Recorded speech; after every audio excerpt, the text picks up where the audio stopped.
Hey there, pirates! Welcome aboard the Anime No Mi channel. If there is one concept that defines Zoro's evolution throughout One Piece, it might be the idea that his strength has always been one step ahead of his own legend. From the very moment he wielded his swords and declared he would become the greatest swordsman in the world, every challenge has been a piece of a much larger puzzle, building a warrior whose mere presence already carries the weight of the era in which he lives. But what happens when this path takes him to a new horizon, a step beyond what until now seemed to be his peak? The answer lies in the one thing that is still missing for Zoro to complete his journey as a true monster among the giants of the new era. A final training, a true power leap, and a teacher who understands what it means to carry the legacy of the Pirate King. This training is about to happen, and I'll explain how. I hope for your support to help our crew win, and to do so, you just need to click the thumbs up button, leave a like, and subscribe to the channel. By doing this, you will win an incredible devil fruit, so just comment which fruit you want. Guys, this might sound like a destiny written in the stars. Since the time when Rayleigh trained Luffy, the question has always been in the air. If the captain received guidance from Roger's first mate, why wouldn't Zoro have a similar path? If Luffy is now in the hands of Scopper Gaban, as chapter 1139 suggests, then it's natural to imagine that this connection could extend to other names. After all, if Scopper Gaban was Roger's left hand and Rayleigh his right, it means he was as essential as the Dark King himself. If anyone is capable of taking a swordsman to the level of the Yonko, it might just be him. What's interesting is that all of this has already been subtly building up for some time. If we look at Zoro's trajectory in the New World, it's evident that his strength has grown exponentially, but not definitively. Defeating King was an absurd feat, but those who really understood the fight saw that Zoro hadn't fully mastered the power of the King of Hell at that moment. He was able to use an advanced level of the Conqueror's Haki, yes, but for how long? How many times did he manage to activate that black aura around his body, controlling it like Rayleigh and Roger did against Whitebeard? The truth is that he's still in transition, and Oda knows his path can only take him to an even more absurd stage. The clearest hint of this came in chapter 1035, when Zoro not only awakened his advanced Conqueror's Haki, but also began to understand the concept of total cutting and absolute control over destruction. But the detail is that at the end of that fight, he passed out. His body collapsed because he hadn't yet mastered that state. In contrast, Roger and Rayleigh fought on equal terms with Whitebeard without even touching their blades. The level of power Zoro demonstrated against King was terrifying, but that still wasn't the peak of the mountain. Now, imagine a Zoro who, after the events of Elbaf, finds himself facing the possibility of training with someone who was part of Roger's crew, someone who understands the secrets of the sea and the true meaning of a swordsman's supremacy in the real world. Chapter 1139 already shows us that Scopper Gaban is not just a legend.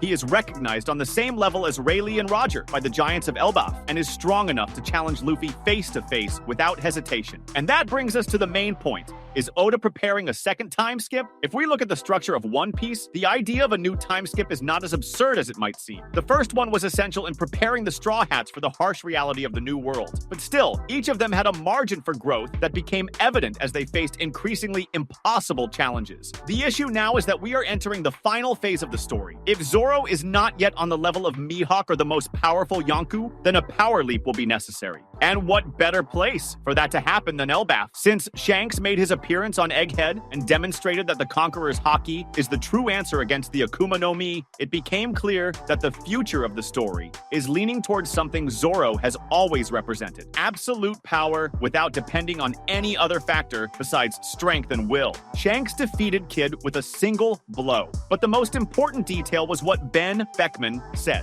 "Our captain doesn't like to resort to violence unnecessarily." This tells us that Shanks isn't just throwing raw power at his opponents. He fights in a way that makes each strike a calculated decision. This brings us to another question. If Scopper Gaban really is Roger's left hand and has a style similar to Rayleigh's, then he might be exactly what Zoro needs to complete his Haki and technique. In chapter 1139, we see that he was able to defeat hundreds of enemies alone, and his Mountain Eater nickname says all we need to know. If Rayleigh was the man who could face an admiral even in his old age, then Scopper Gaban might be the missing piece in the puzzle for Zoro to awaken his true level as a supreme warrior. But does this this mean Zoro will surpass Mihawk? Here lies the most interesting detail. Since the beginning of the story, Zoro's goal has always been to be the greatest swordsman in the world. But this definition is ambiguous. What does it really mean to be the greatest? Does it mean simply surpassing Mihawk in a direct duel? Or does it mean becoming a living legend like Roger, someone who transcended the concept of swordsman to be a true monster without equal? Because the difference between Mihawk and Roger is simple. Roger didn't need an Akuma no Mi, nor a title, nor fame to be recognized as the greatest threat on the seas. If Zoro follows that path, he won't just surpass Mihawk. He will enter the realm of someone who can face anyone without relying on anything but his own spirit. And if there's an ideal moment for this to happen, perhaps it's now. Luffy is walking towards becoming the Pirate King, and a king needs a warrior of his caliber. If Oda truly wants to solidify Zoro's final transition to the level of a Yonko, then training with Scopper Gabbin might be exactly what's missing. The Conqueror's Haki is not something that can be mastered merely with willpower. It requires experience, understanding, and a true mentality of sovereignty. And who better to teach that than someone who sailed alongside Roger? If this happens, then the next time we see Zoro, he might not just be a stronger swordsman. He might be a monster, a true god of the blade, someone whose Haki is strong enough to cut fate itself in half. And if this is the path Oda has chosen for Zoro, then Mihawk might be waiting for him at the end of the road. But the man standing before him won't be the same one who left Wano. He will be someone who has finally found the last stage of his own existence, and now walks beside his captain as the true warrior he was born to be.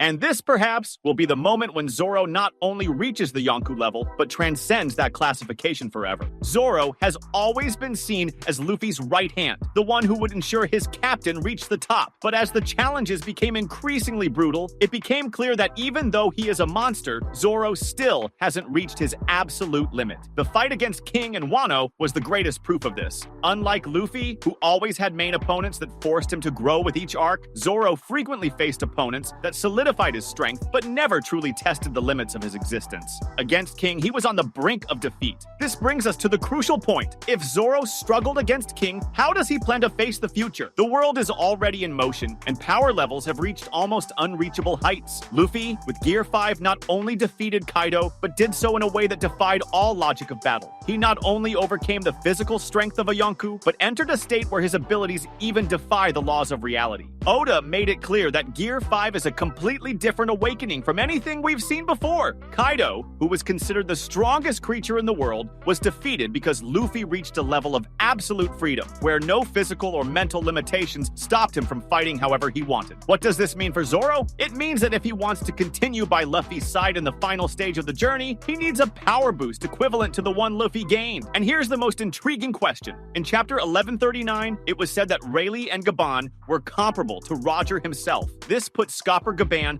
on an absurd level, one that could contend with a Yonko. If this information is true, then there is no doubt that Zoro needs this training. To face the upcoming enemies, figures like the Gorosei, Emu, Blackbeard, and even a potential clash against Shanks, Zoro can no longer be just a strong warrior. He needs to be a true monster, a colossus capable of fighting on equal terms with any enemy. The problem is that, so far, Zoro has shown nothing comparable to Gear 5. The awakening of his advanced Conqueror's Haki was a big step, but he still doesn't use this ability with the same natural ease as Shanks, Roger, or Rayleigh. He can't activate it for long periods, and his body isn't accustomed to the extreme strain this technique imposes. If Luffy can fight with a level of freedom so absurd that it surpasses natural laws, then Zoro needs to make up for it with something equally devastating. And now, I think it's the moment for him to gain this power. What do you think? Comment below. That was today's content. We hope you liked it and want to share your opinion on the subject. Don't forget to share the video, give it a thumbs up, and I'll see you in the next video. Take care and stay amazing.